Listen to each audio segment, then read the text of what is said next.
ঋতুপিসির এক হুমকিতে কীর্তি হয়ে গেল চোপ। অন্যদিকে গোটা ত্রিপাঠী বাড়িতে শানভীর জন্য আবার শুরু হলো ঝামেলা। হ্যালো বন্ধুরা, ভাগ্যরেখা ধারাবাহিকে ৩১৭তম পর্বের আপডেট নিয়ে চলে এসেছে আপনাদের মাঝে। তো ৩১৭তম পর্বে আপনারা দেখতে পারবেন, দেখা যায় কীর্তি আরতির মাথা থেকে জোর করে ক্লিপ খুলে নেয়। আরতি বলে, এটা কি ধরনের অসভ্যতা বৌদি? কীর্তি বলে, আমি নিজের জিনিস ফেরত নিচ্ছি। বলে, আমি অসভ্য হয়ে গেলাম? তুমি যে আমার জিনিসটা চুরি করেছ তার বিষয়ে কি বলবে তুমি? তখনই সেখানে শ্রদ্ধা আসে। শ্রদ্ধা বলে, কি হয়েছে তোমাদের দুজনের, তোমরা এরকম করছো কেন? কীর্তি বলে, দিদি, সেটা তুমি তোমার প্রিয় ননদকে জিজ্ঞাসা করো, ও চুরি করা শিখে গেছে। আরে, আমার ক্লিপ চুরি করে ও পড়ে যাচ্ছিল। শ্রদ্ধা তখন বলে, কীর্তি, অন্তত ১০ জনের কাছে এরকম ক্লিপ রয়েছে। কীর্তি রেগে বলে, দুজনের কাছে থাকুক বা ১০০০ জনের, আমার কাছে আমার জিনিস অনেক স্পেশাল। আর এমনিও দিদি, তোমার মধ্যে তো অনেক সংস্কার আছে, ভালোবেসে অন্যের জিনিস নিজের করে কিভাবে নিতে হয় সেটা তো তুমি খুব ভালোই জানো। এই বলে কীর্তি ওখান থেকে চলে যায়। শ্রদ্ধা কীর্তিকে ডাকছিল, তারপরও পেছন ফিরে দেখে ওখানে আরতি নেই। শ্রদ্ধা মনে মনে বলে, এই আরতি হঠাৎ করে কোথায় চলে গেল? এরপর দেখা যায় কীর্তি নিজের ঘরে এসে নিজে বাক্স খুলে দেখে ওর ক্লিপ সেখানে রয়েছে। কীর্তি বুঝতে পারে তার মানে এটা আরতির ক্লিপ। তখনই শ্রদ্ধা এসে কীর্তিকে বলে, তাহলে শেষমেশ তুই তোর ক্লিপটা খুঁজে পেয়েছিস? কীর্তি বলে, এখানে কি করতে এসেছো, ক্লিপ খুঁজতে নাকি আমাকে মিথ্যে প্রমাণ করতে?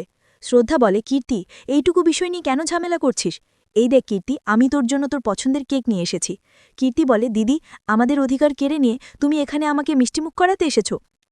তুমি সবসময় বলতে থাকো না যে পরিবারের জন্য আমি সব কিছু করতে পারি, পরিবার আমার কাছে সবথেকে উপরে, আমরা সব সম্পত্তি ফিরিয়ে দেব। কেন বলেছিলে এসব দিদি? শ্রদ্ধা বলে, দেখ কীর্তি, এসব আমি মন থেকেই বলেছিলাম, কোনো নাটক করিনি। আর আমার নেওয়ার সিদ্ধান্ত হয়তো আজকে অনেকের মনে আঘাত করতে পারে, কিন্তু আগামী দিনের জন্য সবার ভালো এতেই হবে। আর কীর্তি, তুই কেন এত ভাবছিস এসব নিয়ে? তুই অন্তত কিছুক্ষণ আমার সাথে গল্প কর। কতদিন হয়ে গেছে আমরা দুজন একসাথে ভালোভাবে বসে গল্প করিনি। এই নে, খা কীর্তি। কীর্তি বলে, আমি খাবো না। তখনই শ্রদ্ধা কথা বাড়ানোর জন্য কীর্তিকে বলে, কীর্তি, এই শাড়িটা বলে তোকে দারুণ মানাবে। আর মানাবে নাই বা কেন, তোর দিদি যখন তোকে দিয়েছে তখন সেটা তো তোকে পরলে ভালো লাগবেই। বাহ দিদি, ভালোবাসা দেখিয়ে তুমি এটা প্রমাণই করে দিলে যে তুমি আমাদের জন্য কত কিছু করেছ। শ্রদ্ধা বলে, কীর্তি, তুই সব কথাকে এই একটা কথায় ঘুরিয়ে ফিরিয়ে কেন আনছিস? আর তুই আমার উপর এত রেগে আছিস কেন? কীর্তি বলে, কারণ দিদি, তুমি সবসময় ভালো সাজার চেষ্টা করো, তুমি এটা দেখাও যে তুমি সবসময় আমাদের জন্য কত কিছু করো। আর আমি তোমার এই সব কাজের প্রতিবাদ করেছি বলে আমি খারাপ হয়ে গেছি। শ্রদ্ধা বলে, কীর্তি, কি হয়েছে তোর, কেন এরকম করছিস? কীর্তি বলে, দিদি, আমি তোমার সাথে কোনো কথা বলতে চাই না, তুমি প্লিজ আমাকে একা ছেড়ে দাও। শ্রদ্ধা বলে, কিন্তু কেন কীর্তি, তুই কেন আমার সাথে কথা বলতে চাস না? কীর্তি বিরক্ত হয়ে বলে, আমি বলছি না তোমাকে চলে যেতে, তাই প্লিজ চলে যাও। তোমার কাছে বাড়ির বড় অংশ নিশ্চয়ই আছে, কিন্তু পুরো বাড়িটা নেই, আর এটা আমার ঘর, তাই যাও এখান থেকে। শ্রদ্ধা বলে, ঠিক আছে কীর্তি, আমি যাচ্ছি। আর তুই অনেকক্ষণ ধরে কিছু খাসনি, তাই প্লিজ খেয়ে নিস। পরের সিনে দেখা যায় বরুণ এসে অভয়কে বলে, অভয়, হাসপাতালের বিল দেখে আমি জানতে পেরেছি কাকিমার চিকিৎসায় অনেক টাকা খরচ হয়েছে, ১৫ লাখ টাকার বিল হয়েছে। এত টাকা তোর কাছে এলো কোথা থেকে? অভয় বলে, ভাই, এখন তুই আমার কাছ থেকে হিসাব চাইবি? বরুণ বলে, হ্যাঁ, হিসাব চাইব, কারণ আমি খুব ভালোভাবে জানি রাগিনী ডিল ক্যান্সেল হয়ে যাওয়ার কারণে তোর অনেক বড় ক্ষতি হয়েছে, আর এখনও তুই সেই ক্ষতিপূরণ করতে পারিসনি। তাহলে তুই এতগুলো টাকা আনলি কোথা থেকে? অভয় বলে, আমি যেখান থেকে টাকা আনি না কেন, আমি জেঠুর একটা টাকাতেও হাত দিইনি। মায়ের চিকিৎসা করানোটা আমার দায়িত্ব ছিল, আর সেটা আমি পালন করেছি। বরুণ বলে, আর আমার দায়িত্ব হচ্ছে এটা জানা যে তোর কাছে এত টাকা এলো কোথা থেকে, কারণ আমার মনে সন্দেহর বীজ তোমরা দুজনেই বুনেছ। প্রথমে তোমরা নিজেরা প্রপার্টি ট্রান্সফারের পেপার আনালে, আর তারপর নিজেরই সই করতে চাইলে না। শ্রদ্ধা তখনই বলে ওঠে, একটু দাঁড়ান বরুণজি। তারপর শ্রদ্ধা একটা ফাইল নিয়ে এসে বরুণকে বলে, বরুণজি, এই ফাইলে ব্যাংকের সব স্টেটমেন্ট রয়েছে, আমাদের সেভিংস যে এফডিটা আমরা ভেঙে টাকা বের করেছি, আমার গয়নাগাটি যেগুলো আমি বন্ধক রেখেছি, এই ফাইলের মধ্যে সেই সমস্ত কিছুর হিসাব রয়েছে, আর এই টাকা দিয়ে আমরা মায়ের চিকিৎসা করিয়েছি। বরুণ ফাইলটা নিয়ে চেক করছিল, তখনই শ্রদ্ধা বলে, আর কিছু জানতে চান আপনি? বরুণ তখন রেগে ওখান থেকে কিছু না বলেই চলে যায়। বরুণ চলে গেলে শ্রদ্ধা অভয়কে বলে, অভয়, বরুণজি নিশ্চয়ই এসব রেগে বলেছেন। এরপর দেখা যায় শ্রদ্ধা বলছে, আমাদের পরিবারটাকে জুড়ে রাখার জন্য আমি সবার মন ভেঙে দিয়েছি, জানি না আমি এখন কি করব। কীর্তি তখনই এসে শ্রদ্ধাকে বলে, যা করার ছিল সেটা তুমি করে ফেলেছ দিদি, এখন এখানে একা বসে কান্নাকাটি নাটক করা বন্ধ করো। তখনই কীর্তি শ্রদ্ধার দেওয়া সব জিনিসপত্রগুলো মেঝেতে ছুঁড়ে ফেলে দেয়। কীর্তি বলে, এই জামা কাপড়গুলো আর খেলনাগুলো তুমি আমাকে আর কিয়ারাকে দিয়েছিলে, আমার এসব কিছু চাই না, আজ আমি তোমাকে এসব কিছু ফেরত দিলাম। শ্রদ্ধা বলে, কীর্তি, তুই এরকম কেন করছিস?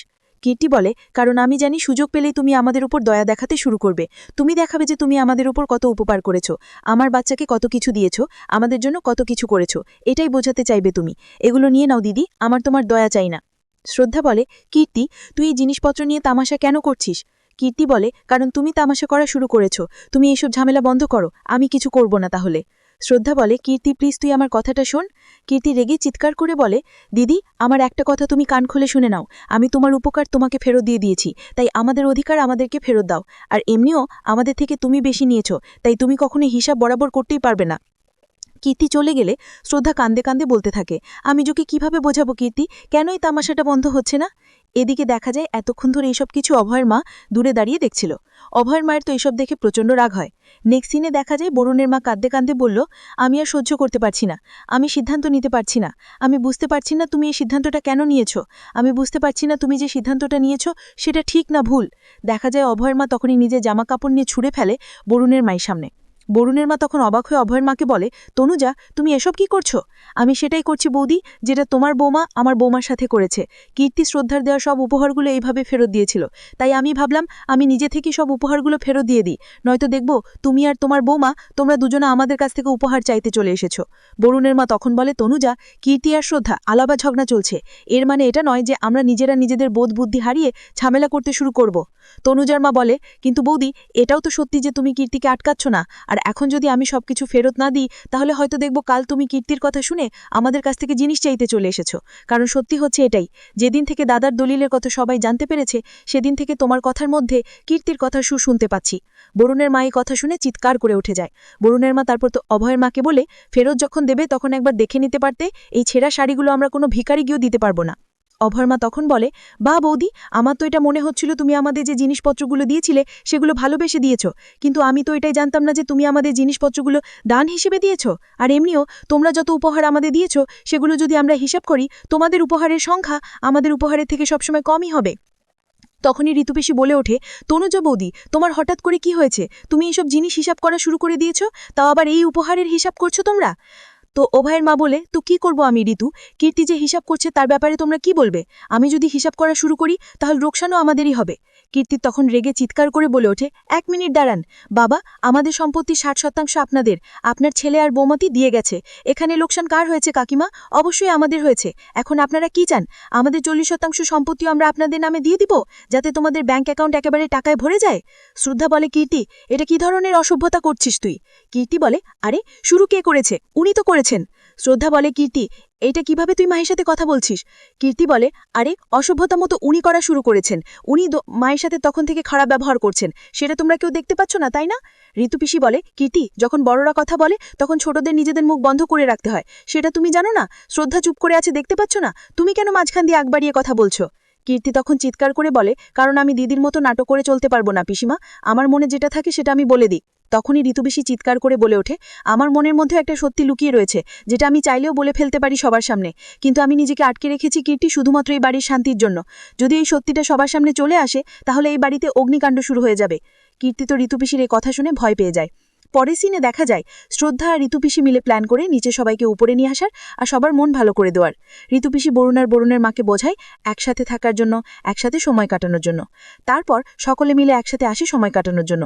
সবাই তো নিজেদের মধ্যে গেম খেলা শুরু করে দেয়, আর তারপর দেখা যায় গেমে জিতে গেছে কীর্তি। তখন শানভি বলে, আমি বরং এখন আমাদের পুরো পরিবারের একটা ফটো তুলে নিই। শানভি যখনই ফটো তুলতে যায় তখনই ওর হাত দিয়ে অভয়ের মায়ের ভিডিও রেকর্ডিং অন হয়ে যায়, আর তাতে অভয়ের মাকে অনেক উল্টোপাল্টা কথা বলতে শোনা যায়, আর এর ফলে আবারও ত্রিপাঠী বাড়িতে ঝামেলা শুরু হয়ে যায়। আগে দেখা যায় শ্রদ্ধার বাড়ির অনুষ্ঠানে রাগিনী চলে এসেছে। রাগিনী বলে, আমি তো জানতমই না যে বাড়ি নতুন মালকিনের জন্য আপনারা এত ভালো গৃহপ্রবেশের আয়োজন করেছেন। শ্রদ্ধা বলে, এসব কি উল্টোপাল্টা কথা বলছো তুমি রাগিনী, বেরিয়ে যাও এখান থেকে। তো বন্ধুরা আপনাদের কি মনে হয়, শ্রদ্ধা কি পারবে ত্রিপাঠী বাড়ির ঝামেলা আটকাতে, রাগিনীকে জব্দ করতে? সেটা আমাকে কমেন্ট করে অবশ্যই জানাবেন। তাহলে দেখা হচ্ছে পরের ভিডিওতে, ততক্ষণ ভালো থাকবেন, সুস্থ থাকবেন।